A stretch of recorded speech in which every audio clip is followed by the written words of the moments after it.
ก็ขอเจริญพรศรัทธาญาติโยมท่านสาธุชนทุกท่าน ในวันนี้จะเป็นการสวดมหาสมัยสูตรเพื่อที่จะน้อมนำเอาพระพุทธคุณพระธรรมคุณและพระสังฆคุณคุณแห่งพระรัตนตรัยได้ช่วยเหลือกำกูลขจัดปัดเป่าโรคภัยไข้เจ็บของเด็กหญิงเบลินดาเฉวงทรัพย์อันรักษาตัวด้วยอาการติดไข้หวัดใหญ่สายพันธุ์เอณห้องปลอดเชื้อโรงพยาบาลที่กรุงเทพพระมหานครและขจัดปัดเป่าทุกโศกโรคภัยของศรัทธาญาติโยมตั้งสาธุชนทั้งหลายโดยในวันนี้นั้นพระสงฆ์สามเณรของวัดโบสถ์น้ำดิบ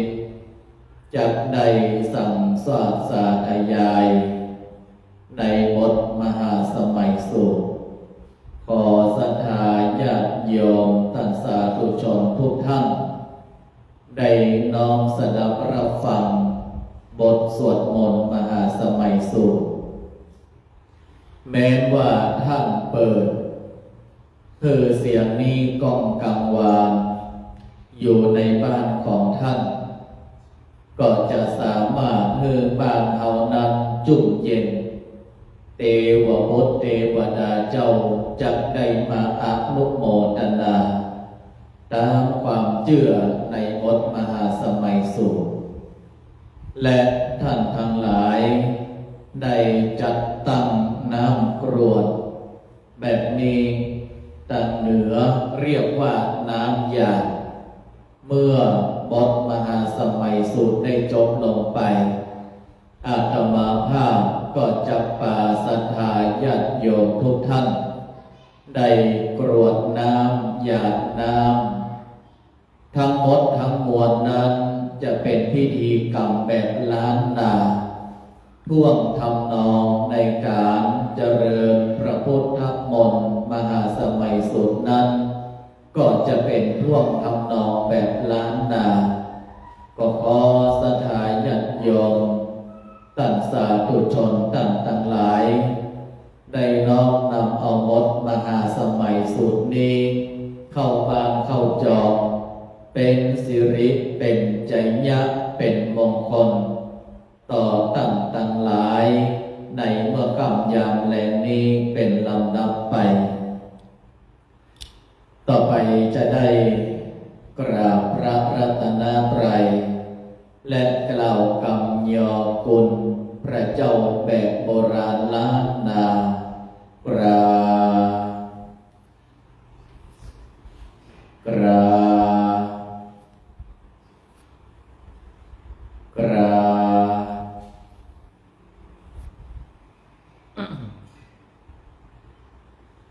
นะโมมิพุทธคุณาสักการะตังนะมามิคัมมังโมเนราจาเทนะมามิสังฆังโมเนราจาสาวกังอาจายโยโนภันเตอาจากกัมมังปะเลยะธาโมลาเหยะธากุสาเลเยมะยังปุถธาธัมมังสังฆาเตโสปัญจารัตเนโสอาติเตวะปัจจุปันเนวะอวิวายะหิวาวากาเยนะวาวาจายะวามนัสสาวาปะมาตังวาอาการะวังวาอาการติสายาธาธัมมังปฏิการโรมาเตสันโนภันเตพุทธาติรัตนาอนุกัมปังโอปาทาย ยาอัจจยังอัจจยันโตปาติกันหันโตอายัตติงริสามนาปุณเนวังการิสามาสันจิจโตสังอักสันจิจาสัพพังโตสังฆมันโตโน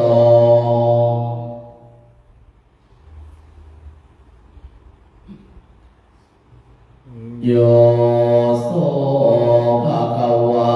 อะระหังสัมมาสัมพุทโธสวากขาโตเยนะภะคะวะตาธัมโม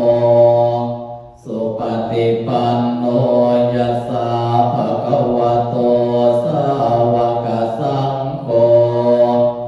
ธัมมยังภะคะวันตังสัทธัมมังสัสสังฆัง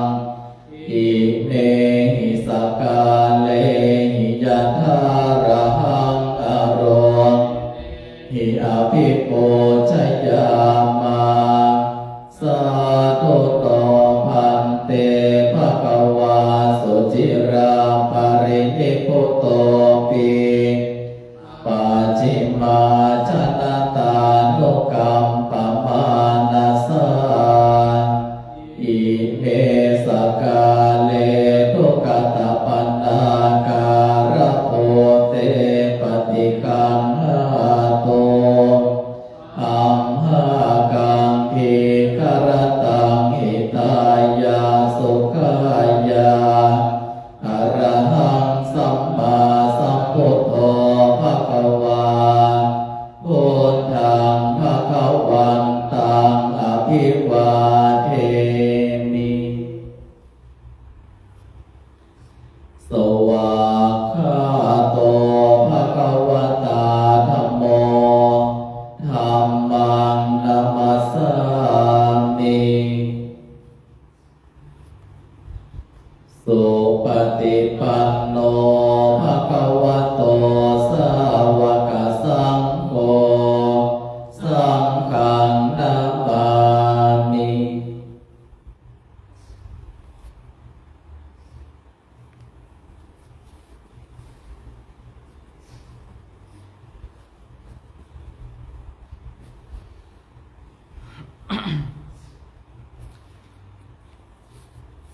ต่อไปจะได้สักเคหลวงเพื่อจะได้ขึ้นบทมหาสมัยสูงซึ่งจะเอาพระพุทธคุณพระธรรมคุณและพระสังฆคุณในบทมหาสมัยสูงนั้นคือกับเด็กหญิงเบลินดาชาวเวงซับเธอได้หายจากโรคาพยาธิและเธอกับศรัทธาญาติโยมทุกท่านเธอได้อยู่ดีมีสุขบทมหาสมัยสูตรนั้นเป็นบทสวดมนต์หลวงของตังล้านนาถือว่าเป็นบทที่สำคัญอีกบทหนึ่งของเจ้าล้านนามีความเชื่อกันว่าถ้าหากว่าวัดใดบ้านใดได้ทำการสวดบทมหาสมัยสูตรแล้วเทวบุตรเทวดาก็จะลงมาอนุโมทนาพระเดชพระคุณพระเจ้าคุณพระราชพรหมยานหลวงพ่อฤาษีลิงดำท่านจะใช้บทสวดในบทมหาสมัยสูตรนี้ในการเชิญเทวบุตรเทวดาได้มาอนุโมทนาในงานทุกๆครั้งดังนั้นขอท่านทั้งหลายได้ตั้งใจและได้เตรียมน้ำกรวดไว้น้ำกรวดเพื่อที่จะได้กรวดน้ำหลังจากเสร็จสิ้นในการสวดบทมหาสมัยสูตร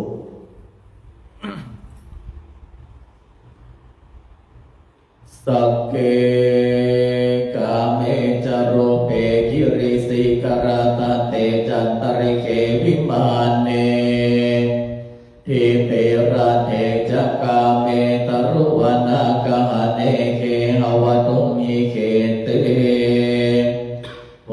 มาจยันโตเทวาจลธราวิสเมยกะคันตปนากาติทันตาสันติเกยังโมนิม วราวัจนังสาตโวเมสุนันโตธรรมสวนาการโรอัญญัมปทันตาธรรมสวนาการโรอัญญัมปทันตาธรรมสวนาการโรอัญญัมปทันตานะโมตัสสะภะคะวะโตอะระหะโตสัมมาสัมพุทธัสสะนะโมตัสสะภะคะวะโตอะระหะโตตัสสะนะโมตัสสะภะคะวะโตอะระหะโตสัมมาสัมพุทธัสสะพุทธังสรณังคัจฉามิธัมมังกัจฉามิสังฆังสรณังกัจฉามิตุติยัมปิพุทธังสรณังกัจฉามิตุติยัมปิธัมมังจามิตุติยัมปิสังฆังสรณังกัจฉามิตติยัมปิพุทธังสรณังกัจฉามิตติยัมปิกัจฉามิตติยัมปิสังฆังสรณังกัจฉามิเอวัมเมสุตังเอกังสัมมายังภคะวะสักเกโสวิหารติกาปิลวะโตสัพพิมหาวันเนมหัตตังปัจจวัตเตหิภิกขุสัตเตหิสัพเพเหวะอะระหันเตหิตัสสะหิจโลกทัตโตหิเทวตาเยปุเยนะสันเนโพธิภะคะวันตังตัสสะนายาภิกขุสังฆัจจะอัฏฐโขจะตุนะโสทาวาสักกายิกานังเทวานังเอตทะโอสิอัจยังโควิหารติกาปิลาวะตุสัมมิมหาวันเนมหัตตาภิกขุสังเกนะสัจจิปัญจมัตเตหิภิกขุสัตเตหิสัพเพเหวาทัสสะหิจโลกทัตโตหิเทวตาเยปุเยนะสันนิปติตาหนติภะคะวันตังตัสสะนายาภิกขุสังฆัจจามายาปิเยนะภะคะวะเตโนปัสสังกัมมายามะโอปัสสังกัมมิตวะภะคะวะโตสันติเกปัจเจกะกะตาภาสยามะติอัฏฐโพตาเทวตาสยถาภินามะปะละวะปุริโสสัมมิจิตังวะภาหังปัสสะระยังริตังวะภาหังสัมมิชัยยะเอวะเมวะสุทาวะเสโสเทเวโสอัตตราหิตาภะคะวะโต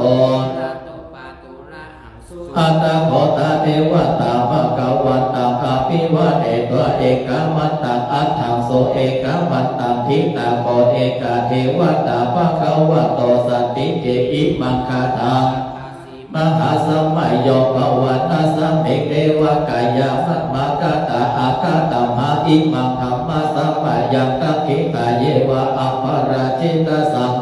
คันติอัตตะโขอัปปราเทวตาภะคะวะโตสันติเกอิมังคาทังอัปปาสิตัตระโกกิขาวสัมมาตาหังสุจิตตังอัตตโนกัสโสสาระหิวะเนตานิกาเหตุอินทริยานิรักขันติปฏิตาติอัตถโกอัปปราเทวตาภะคะวะโตสันติเกอิมังคาทังกิลังเจตวะภาลิกังอิตากิลังโอหัจจัมมัเนจเตจารันติสุทาวิมาลาจักขุปัตตาสุขัตตาสุโสนากติอัตตโกอัปปราเทวตา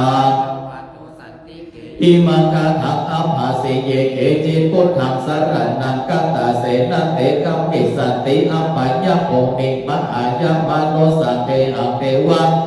ปะเรปุเรสันติติอัตถะโขภะคะวะภิกขุอัมมันเตสิเยโกเยนะภิกขเวทัสสะโสโลกัตถาโตโสเทวตาสันเนต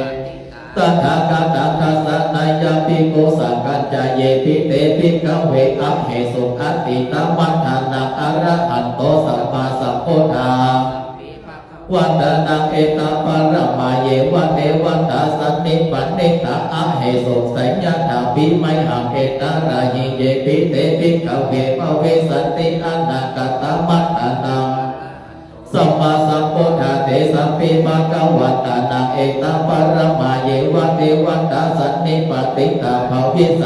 สัญญาตาปิไมอังเอตระเอเอวกายานังนามามิกิตายิสามิภิกขเวเอวกายานังนามามิเตสิสามิภิกขเวเอวกายานังนามามิตังสุนานาสิกโรธาภาสิสามิติเอวะภะเตติโขเตติโกภะคะวะโตปัจจโสโสภะคะวะเอตนะโวจัสสิโลกัมมโนกัสสามิยะถาภูมาเยสิตาภิริคัมภรังปะหิตตาสมาหิตาปุโหสีหาวสันลีนาโลมหังสาปิสัมปุโนโอตตัมมานาสสุทานัมมนาวิลาปิญโยปัจจสัตเตยะกะวะเนกะปิลาวัตเวทะโตอามัตตะเยสกะสาวะเกเทวกายาภิกัตตะเตวิชานาตาภิกวเตนะตัปปะมะกะโรสุขะปุณณสสะสนังเตสัพพะโตระโหยันนะอัมมาโนสนาอเภเกสัตตมัตตะโกสังหสะอัฏฐสัตตริสัตตังเอเกสังหสะนังอัมมาโนสนามัตตะโสอเภเกนัตตมัตตะโกกิสัตสัมภะโมตะอาโหตัจจะสัมภะอภิญญายัปวังเกตวะนัจจภูมาตัตโตอัมมัตตะยิสัทธาสาวะเกสัสสะเนระเตเทวะเตวิจานาตาปิกโวเยโวอังกิตาเยสามิคิระหิอันโนโมภาโสสัตตสังหาสาวัญญกาโภมากาปิลาวัตวาจุติมันโตวันนาวันโตยะสัสสิโนโมทัมมานาอัมพิกัมโมภิกขุนังสัมมิติวานัญชัสสะหัสสะเหมะวันนายะอานันตะวันนิโนจุติมันโตวันนาวันโตยะสัสสิโนโมทัมมานาอัมพิกัมโมภิกขุนังสัมมิติวานังสัตตาคิราติสังหัสสะยะกาอิทิมันโตจุติมันโตวันนาวันโตยะสัสสิโนโมทัมมานาอัมพิกัมโมภิกขุนังสัมมิติวานังอิจิเตโสรัสสะสังหัสสะยะกาอิทิมันโตจุติมันโตวันนาวันโตยะสัสสิโนโมทัมมานาอัมพิกัมโมภิกขุนังสัมมิติวานังเวสามิตาปัจจสัตตายะกาจุติมันโตวันนาวันโตยะสัสสิโนโมทัมมานาอัมพิกัมโมภิกขุนังสัมมิติวานังกุภิโรราชกายิโกเวโกลสานิเวสนังปิญโยนังสัทธาสหัสสัญญาขานังปะยิโรปัสสติกุภิโรราชกายิโกโสภกาสัมมิติวานังปุริมัญจานิสังราชาปัสสะสติขัตตพันนังอภิปติมหาราชายสัสสิโสปุตตะปิตัสสะปะหาวะอิทันนามะมหาปัลลาอิติมันโตวันนาวันโตยะสัสสิโนโมทัมมานาอัมพิกัมโมภิกขุนังสัมมิติวานังตักขินัญจานิสังราชาวิโรละโหตัปปัสสะสติอธิปติมหาราชายสัสสิโสปุตตะปิตัสสะปะหาวะอิทันนามะมหาปัลลาอิติมันโตจุติมันโตวันนาวันโตโมทนามาอาภิกัมโมภิกขุนังสัมมิติวานังปัจฉิมัญจานิสังราชาวิโรปะโขปัสสะสตินาคานังมหาราชายสัสสิโสปุตตะปิตัสสะภะหาวะอิทันนามะมหาปัลลาอิติมันโตจุติมันโตวันนาวันโตอภิกัมโมภิกขุนังสัมมิติวานังอุตตรัญจานิสังราชาภูเวโรตัปปัสสะสติยะกานังอธิปติมหาราชายสัสสิโส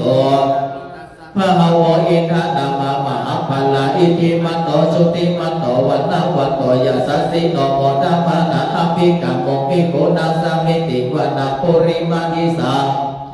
ระโตดากิเนนาวิโรธาโกปัจฉิเมนาวิโรปะโกภุเวโรอุตตรังมิสัจจัตตาโรเตมหาราชาสัมมันตาจตุโรติสัตตตลา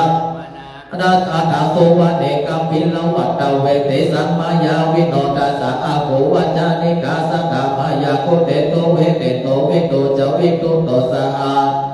เสโนกัมมะเสโนจักกินามาโตนิมาโตจัปปะนาโตโอปัมมัญโยจักเอวะโสโตจัมมาตาลิจิตาเสโนจักกันตโพนะโลราชาชโนสัพโพอาโกปัจจาเจวะติปโรสุริยวัจจสาเอเตจันเยจัราชโนกันตภาสหราชุพิโมทัมมานาอภิกัมโมภิกขุนังม นาภาษานากาเวสลาสหัตัจจกะกัมพลสัตตระอาโภพยากาสหายติปิยาโหนาคัตตรัตถะอาโภนากายสัสสิโน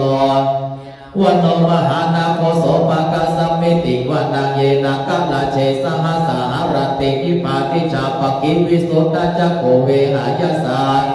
วานามาจปตาจิตราสุปันนาอิติเตสานามังอภายันนาทายานาการาชานามาสิสุปันนาโตเกมังมักกะสิโกโตสันหาหิวาจาหายาตานากาสุปันนาสรณามะกาโสพุทธังจิตาวาจิระหัเพนะสัมโมทังอสุราสิตาภาตโรวาเสเตอิติมันโตยัสสสิโนกาลกัจจามหาภิสัมมาอสุรานันนเวกสาเวปัจจิติสุจิติจัมปหาราโตนะโมจิสหาสัตตจามลิพุทธานังสัพเพเวโรจนามกาสันไนหิตวะปะริงเสตังระโหปะนาโมปะกะโมสมัยโยดาเดปะเทปะตังติปิโกนังสัมเมติวะนังอโปจัตเทวะปัตตเวจัตเตโชวะโยตถาคะโมวารุณาวารุณาเทวาจายาสสะสหเมตตากรุณากายิกาอาโหเทวายาสัสสิโนทัสเสเตทัสสะขากายาสัพเพนานาตวันนิโนอิติมันโตสิโนโมทานาวะอภิกามโมภิกขุนาสัมมิติวานาเวโตจะเทวะสหลิงจะอาสัมมาจัตตุเวยมาจัตตโสปนิสาเทวะจัตตมะโกโตรังเกตวะสุริยโสปนิสาเทวะสุริยมะโกปุรังกิตานังปัตตาเนปุรังเกตวะอาโกนัตตะปะลาหะกาวะสุนังวะสัมโมเสโตสังโฆปุริตาโตระเสเตนะสัทธากายาสัพเพนะนัตตวันนิโนอิทิมันโตชุติมันโตวันนวันโต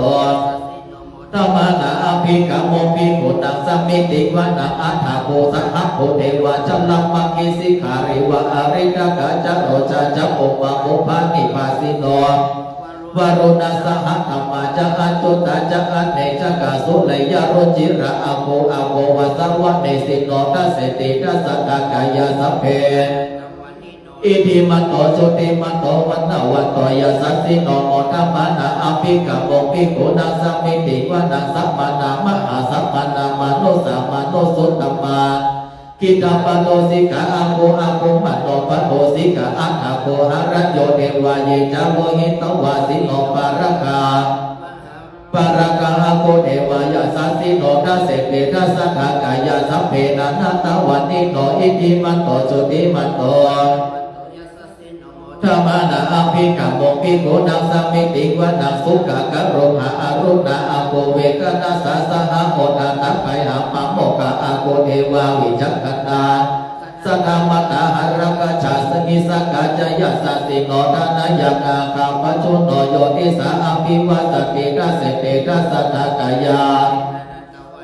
อิทิมันโตจุติมันโตวันนวันโตยาสัสสิโนโมทัมมานาอภิกามโมภิกขุนังสัมมิติวานังเขมิยาโกสิตายามาคันธนาจายาสัสสิโนลัมพิตกา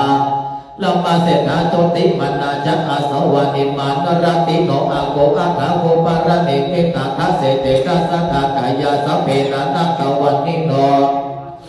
มันโตวันนวันโตยาสัสสิโนโมทัมมานาอภิกามโมภิกขุนังสัมมิติวานังสัทเทเตเอวะนิกายาสัพเพนะนัตตวันนิโนนัมมันวะเยนะอากาโช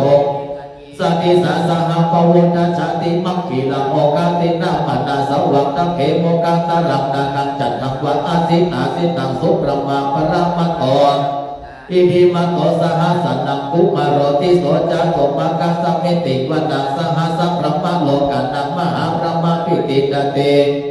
โอปะมันโตโจติมันโตวิสัมภะกายโยยัสสติโสตัสเสถาอิสระอโภปะเจกวัสวัตติโนเตสัจจมัจจโตอากาหาริโตวาริโตเตจะสัพเพอภิกเตสิเตเทเวสัพพมะเกมราเสนาอภิกามิปัสสะกะนะสัมมัติยังเอทาปะทานาระเกนาปันธปัปโพโวสัมมัตตาปริวาเรนะมะโวโมจิตังโกจินังอิติตัทธมหาเสโนกัณหาเสนังอเปสยิปานินาตนะมหัญจัสรังกัตวานาเพระวังยะถาภวุสะโมเมโกตนะยะโตสวิจโจโกตถาโสปัจโจวาตาวติสังโฆโตอาสยังวเสตัจจะสัพพังอภ ปิญญายาววังเกตวนาจักขุมาตะโตอามันตะเยสัสเนระเตมารัสเสนาอภิกันตาเตวิชานาทาภิกโวเตอาจตปะมังกโรสุตวาพุทธศาสนังวิตระเกหิภักกังโมเนสังโลมัมปิอิจโยสัพเพวิจิตาสังกัมมาพยากิตายสัตติโนโมตันติสหภูเตหิสาวกเตจเนสุตติมหาสัมมายสุตตังนิพิตังการณิยมัตตโกสะเลนะยัตตังสัตตังปัตตังอภิสัมเมจัสสะโกโอโจจัสโสโอโจจัสโสวัจโจจัสสะโมโตอนันติมาเนจะโสปโรจะอปะเกโยจะสัลลาโหกะวุติสัตติจาริโยจะนิปะโกจะอปะกะโภกุเลสุอนันโนกิโตนะจะปุตตะสัมมาจเรกิเจวัตโยสุขิโนวะเกมิโนหนโตสัพเพสัตตะภวันโตสุขิตตาเยเกจิปันนาโมตะเกตัสสาวะถาวราวะอันนาวะเสสานิกาวะเยมะอันตวาทินาวะเยจะอาทินาเยจะโทเรวะสันติอาวิโทเรมุตาวะสัพพเวสีวะสัพเพสัตตะภวันโตสุขิตตานัปปโรปะรังอิโกเปทากัตถาจินังกิจิปัญญาโรสันนาปกิกสัญญานัญญมัญญาสันโลกามิจยามัตตายะตานิยพุทธังอายุสะเอกพุทธัมมาสัพพะโพเตสมัณณสัพพะวะเยอปริมาณังเมตัญจะสัพพะโลกัสสมิมัณณสัพพะวะเยอปริมาณังพุทธังอโทอาสัมมาทังอเวรังอาสัมมาทังนิทันจารังนิสิโนวาสยโนวายวัตตสวิกตามิโตเอตัสสเตอิดามาวนิทิจานุปกัมมาสีลวัตสันเนนะสัมปันโนกามิสุวินัยเตดานาหิจักโกกัมปัสสยังการณิยเมตตาสุตตามาเตโลเกสิระคุโนสัจจโสจยโนทยเตนะสัจเจนะกะหามิสัจจกิริยามนุตตรังธรรมปารังสริตวะโมภะเกจิเนสัจจพลมาวะสยสัจจกิริยามะกะสหังสติปะกะอัปปัตตาวจนะมัตตาปิตาจนิขันตาจนะเวทปฏิกัมมาสหัสเจกเตไมหัมมหาปัจจาริโตสิกิวเจสิสุรสาอุตตะกัมปัตวายกาสิกิสัจเจนะเมสัมโมนติเอสเมสัจจปรมิติยันตุนิมิตังอวะมังคลัจโยปะปะกะโหโตโสปินังอากาตังพุทธานุภาเวนะวินาสเมโตยันโตนิมิตังอวะมังคลัจโยจัมมานะโพสะโกตัสสะสะโตปะปะกะโหกันตังธรรมานุภาเวนะวินาสเมโตยันโตนิมิตังอวะมังคลัจโยจัมมานะโพสะโกตัสสะสะโตปะปะกะโหโตโสปินังโนภาเวนะวินาสเมโตสักขะวะพุทธรัตนังโอสัทธังโอตัมมังวรังหิตังเทวมโนสานังพุทธเตเจนะโสตินาสเปโตกะโวปัสสะเมโตเตสักขะวะธัมมารัตนังโอสัทธังโอตัมมังวรังปรินะโหปัสสะมะนังธัมมะเตเจนะโสตินาสเปปยาโวปัสสะเมโตเตสักขะวะสักการะตะนังโอสัทธังโอตัมมังวรังอาโหตยังปะโหตยังสังฆเตเจนะโสตินาโวปัสสะเมโตเตยังกิจิรัตตังโลเกวิจติวิวิตังโมโตรัตนังพุทธัสสะปะนาติตัสสะมาโสติภวันโตเตยังกิจิโลเกวิจติวิวิตังโมโตรัตตังธัมมัสสะปะนาติตัสสะมาโสติภวันโตเตยังกิจิรัตนังโลเกวิจติวิวิตังสังฆสัมมานาติตัสสะมาโสติภวันโตเตนักขิเมสรนังอัญญพุทโธเมสรนังวระเอเตนะสัจจวะเจนะโหตุเตสรนังอัญญคัมโมเมสรนังวระเอเตนะสัจจวะเจนะโหตุเตจยมังคลังนาทิเมสรนังอัญญสัพโพเอเตนะสัจจวะเจนะโหตุเตจยมังคลังโมจักโพสติสังกัปโตธัมมานังวิจโยตัฏฐาวิริยปิเต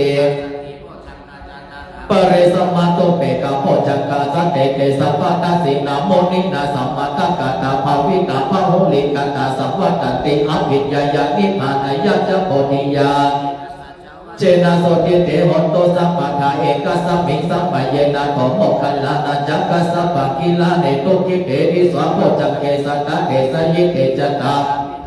โรคโมจิสุนังกันเนเตนะสัจจวะเจนะโสติเกหตุสัพพะตาปัญญาตาตัมมะราชปิเกลันเยนะปิปิริโตจุตเตเรนานาสาธารังสัมโมติตวจักอาภาธาตัมหาวุฒาสิธานาโสเอเตนะสัจจวะเจนะโสติเกหตุสัพพะตาปะหินะเตจักอาภาธาหาตังกิเลสวะปัตตาโนปฏิธัมมัตตาเอเตนะสัจจวะเจนะโสติเกหตุสัพพะทาทุกขปัตตาจนิโตขาพยปัตตาโสกปัตตาจนิโสกหตุสัพเพปิปานิโนเอตาวะตาจักอัมเหหิสัพพะทังปุญญสัพพะทังสัพเพเทวาสัมปันติสิทธิยาทานังนาทานโตสัตตายาสีลารักขันโตสัพพะทาภาวนาภิรัตถะหตุขัจจันโตเทวตาพลังปัตตาปัจเจกานันจะยังพลังอรหันตานันจะเตเจนะรักขัมปันธาหิสัพพโสนักกัตตยักขโปตานังปะปักกะหังปริตสาโนภาเวนะอัตวะเตสังโอปัตเวนะกัตตยักขโปตานังปะปักกะหังนิวารณังปริตสาปัตเวนะกัตตยักขโปตานังปะปักกะหังนิวารณังปริตสาโนภาเวนะอัตวะเตสังโอปัตเวปุตโธมังคลาสัพพโตทิปะโตกัมโมพุทธมังคลามากัมมาสัพพะตุขาปะมนจะเลกัมโมมังคลาสัพพโตตันทิโรโตทัสโสอันโมกัมมังคลาปะปะยาปะมนจะเลสัพพมังคลาสัพพโตนักขินายโยอนุตตโรสังฆมังคลามากัมมากาปะมนจะเลสุโขพุทธานาโอปะโตสุขาสัทธัมมะเตสนาสุขาสัมปัสสะสัมปะเกโปสุโขกันติโยเจโตจันเนตัสสะเมเยโกตาปฏิจายิโนวิจาจารณะสัพพันโนโสเสโตเดวมนุเสทิมา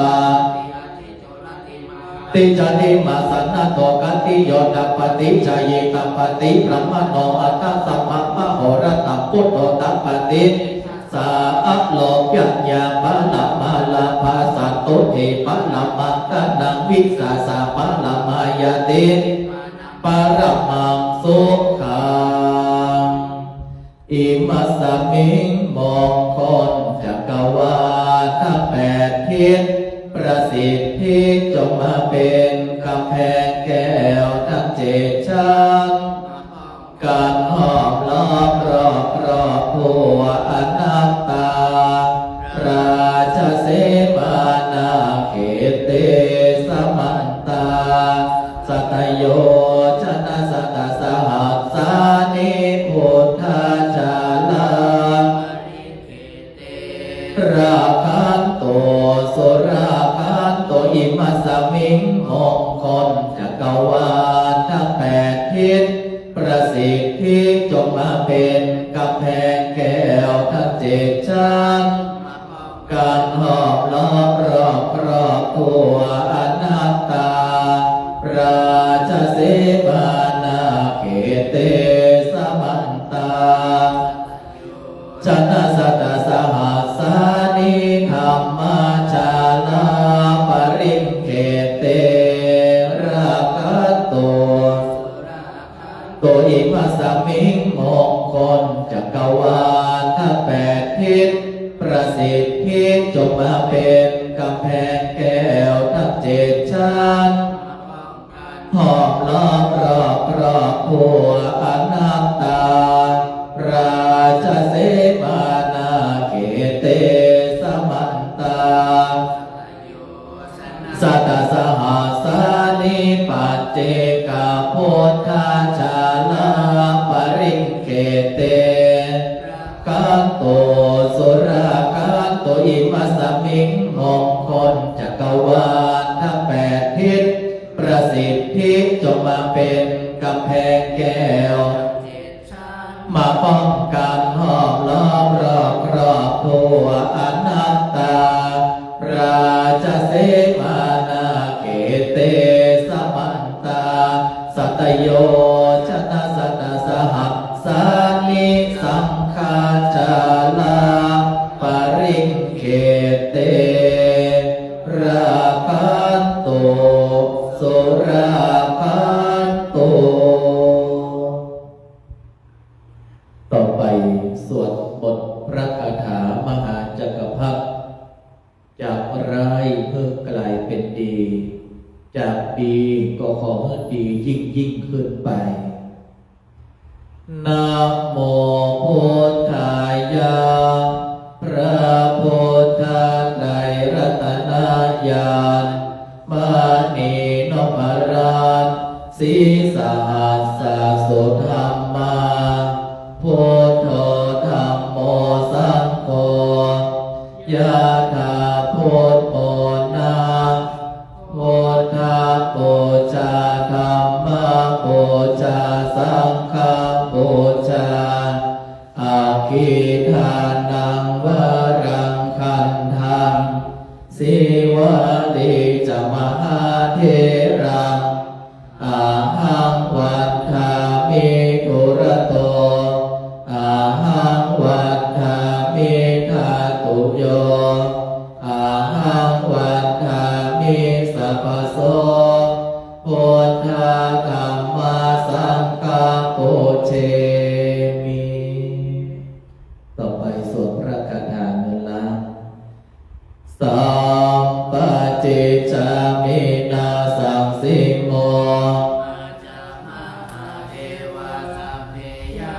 ปรายันติพรหมจามหาเทวาอาคิลาภาภาวันโตเมมหาปุญโญ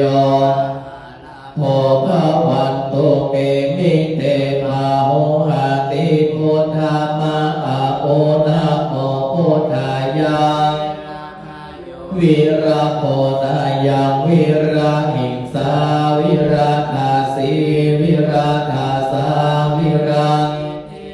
พุทธัสสะปานิมามาพุทธัสสะสวาโหมิเพ่งเพ่งพาพา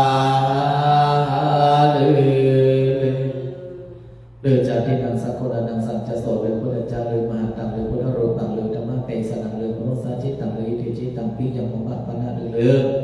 เวสาดาโภโภสาดาเวทายาสัตตาทัสสะยะกาสัสสะโพธิสัสสะโพธังโพโพโพโพตะโก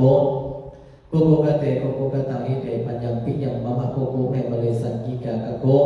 สิปริจมหาเทโรสิปริจมหาเทลังลาภะลาพังลาภะลาพังลาภะลาพังนิรันตโนลาภะสุโขนะจาริตินาจาริติจิมหริจมหาเทโรสุวรรณมามาโภชนะมามาวัตโถวานามามาภาลาภาลังมามาโภคามามา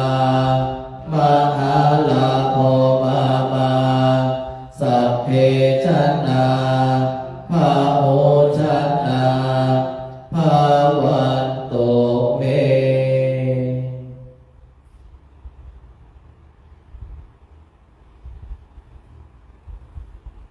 ต่อไปเชิญศรัทธาทุกท่านได้จับน้ำที่เราจะเอากรวดขึ้นมาเพื่อที่จะได้อธิษฐานน้ำเพื่อจะได้กรวดเอาบุญนี้ไปถึงยังคนที่เรารักถ้าหากว่าเขาไม่สบายก็ขอให้เขานั้นได้สบายถ้าเขาสบายดีอยู่แล้วก็ขอให้สบายยิ่งขึ้นไปและบุญนี้ถึงยังเทวดาอันรักษายังตัวตนแห่งเราทั้งหลายมีพระอาทิตย์เทวดาพระจันทร์เทวดาพระอังคารเทวดาพระพุธพระพฤหัสบดีพระศุกร์พระเสาร์พระราหูพระเกตเทวดาและก็ขอเอาบุญนี้ไปหายังเจ้ากรรมนายเวรเจ้าเวรในกรรมสุดท้ายเอาบุญนี้คือกรรมตนตัวแห่งเราท่านทั้งหลายพร้อมกันนั้นบัดนี้อิตังตานากรรมังนิพพานาปัจจยโยตุโนนิจจังอิตังกัมมังนิพพานาปัจจยโยตุโนนิจจังอิตังภาวนานิพพานาปัจ จัยโยโหตุโนนิจจังนิจจังวัฏฏานิพพานังสุขังนิพพานังสารังวัฏฏานิพพานังนิพพานังปารมังสุขังกรวดน้ำเนิ่งยังกิจจิโกสาลังกัมมังกานาปังสาเปหิกาตังปุญญังโนตัตโตสุนันโตโพโตเยเตวะอัสสมิกขาเนอาทิกาตาสัทธาโหตุสัพเพสัตตาสุขีอัตตานังปาริอารันตุมาตาปิตาโรปะโมจจันโตสัพเพยตากาสุขิตาโหตุตุกะปะโมจจันโตสัพเพอัญญาตากาโตตุกะปะโมจจันโตสัพเพปิสัจจาสัพเพยัคขาสัพเพเปตาจาสุขิตา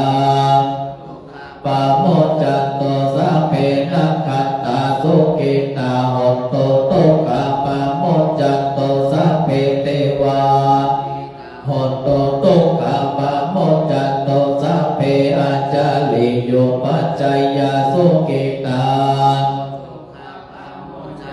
สัพพะสัพพติโยสามิจันโตโว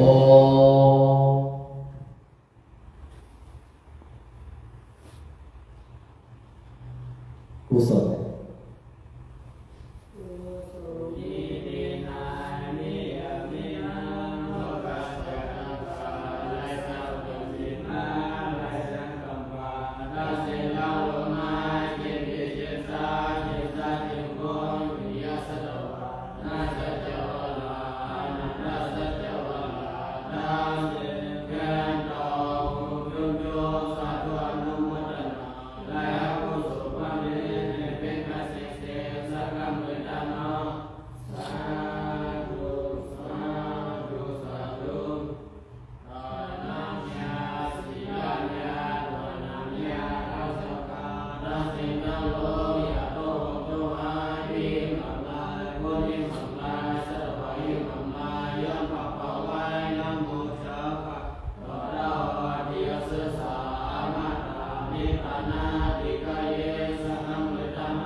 ต่อไปสุมาวันตาหลวงยังพระบทพระบาทพระธาตุเจ้าเจดีย์องค์พระพุทธปิมพาสารูปองค์เก่าองค์ใหม่องค์ใหญ่องค์น้อยสุมาวัดวาอารามเมื่อได้เป็นเวรเป็นกรรมเนอวันตามิพุทธังสัพพะเมวะโตสังฆามาทาเมพันเตวันตามิสัพพะเมวะโตสังฆามาทาเมพันเตวันตามิสังฆังสัพพะเมวะทาเมพันเตวันตามิกาโรปัจจยจาริเยสัพพะเมวะโตสังฆามาพันเตวันตามิกัมมัฏฐานังสัพพะเมวะโตสังฆามาทาเมวันตามิอาราเมภัตตสีมังสัพพะเมวะโตสังฆามามิจิติยังสัพพะทาเนสุปฏิปิตาสาริลาธาตุโยมะอาโพติพุทธรูปังสาธานากาโลเกเทวะโลเกพรหมโลเกจัมโพติเปสริลาธาตุโยเกสาธาตุโยอาระหันตาธาตุโยเจติยาจตุราสิติสหัสเสธรรมขันเทสัพเพสัพปาทะเจติยังจาอะหังตามิสัพพะโส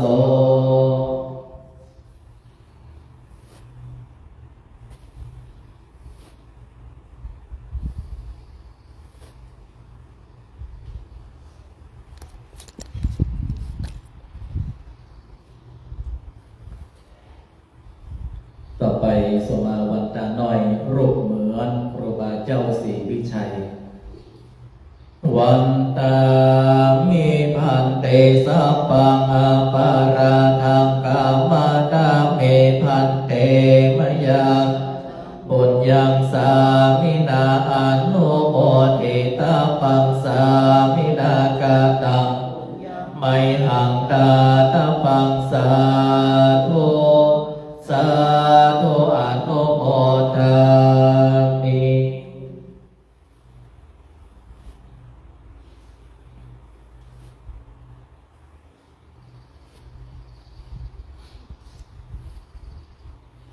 การเจริญพระพุทธมนต์สวดมหาสมัยสูตรโพชฌังคสูตรในวันนี้ของพระสงฆ์สามเณรวัดโบสถ์น้ำดิบก็ได้เสร็จสิ้นลงไปขอเอาบุญเอากุศลนี้ถึงยังตนตัวเด็กหญิงเวลินดาเฉวงทรัพย์เพื่อหายจากโรคเพื่อหายจากภัยทั้งปวงและถึงยังตนตัวแห่งศรัทธาญาติโยมทุกท่านเพื่อเป็นสิริใจญามงคลอายุมั่นขวัญยืนพ้นจากโรคภัยไข้เจ็บทั้งหลายทั้งปวงสำหรับการเจริญพระพุทธมนต์มหาสมัยสูตรและโพชฌังคสูตรในวันนี้ก็ขอสำเร็จเสร็จสิ้นแต่เพียงเท่านี้แล้วในค่ำคืนนี้เวลา20:50ท่านก็สามารถรับชมรายการธรรมะนึ่งกำลังใจได้ตามปกติขออนุโมทนา